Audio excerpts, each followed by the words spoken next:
Marami akong kakilala pero konti lang kaibigan. Marami akong nakakausap at nakakasama pero konti lang ang pinagkakatiwalaan.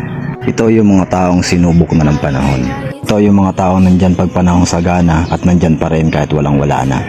Hindi ko sinasabing yung mga tao na nalalapitan ko pag meron akong problema.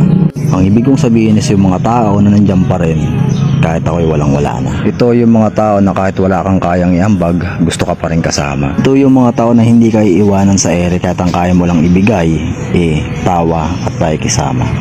Yung mga taong walang pakialam kung meron kang dala, ang importante nandyan ka.